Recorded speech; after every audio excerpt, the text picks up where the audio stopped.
Viewers আমাদের যাত্রা এখান থেকে শুরু হলো। এখান থেকে অলমোস্ট 2.5 আওয়ার্স বা 3 আওয়ার্সের মতো আমাদের হাঁটতে হবে। হাঁটার পরে আসলে আমরা যাব নাফাকুমে। ওকে, সামনে অসাধারণ দৃশ্য, যতদূর যাবেন এই ধরনের দৃশ্য দেখতে দেখতে যাবেন। ভাই আকাশি ক্যাপ পরলে কি মানে উপর থেকে রোদ কম লাগে? হিটটা অ্যাবজর্ব করবে ভালো। ওকে, আকাশি লাইট কালারের সবসময় ড্রেস পরা উচিত ট্রেকিং এর সময়। নাইস। আজকে তৃতীয় দিন, কি মনে হচ্ছে আপনার? কেমন লাগতেছে ট্যুর? Amazing amazing. বাংলাদেশ এত সুন্দর, আমি সিরিয়াসলি নিজেও এখানে না আসলে বুঝতাম না যে বিউটিফুল বাংলাদেশ। এটা আমার সেকেন্ড টাইম আমি নাফাকুম যাচ্ছি।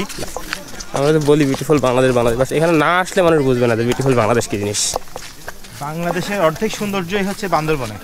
ইভেন আমরা যতটুকু আসছি মানে কোনোটা স্কিপ করার মতো না। এভরি না না না না প্রত্যেকটা ফ্রেম আমার কাছে মনে হয়েছে দ্যাট ইজ মাচ মানে মোর দেন বিউটিফুল ফ্রম প্রিভিয়াস। এক্স্যাক্টলি। আমি তো দেশের বাইরে অনেক ঘুরেছি ফিরেছি, কাজের কারণেই গিয়েছি। বান্দরবনের মতো এত সুন্দর জায়গা দেখিনি।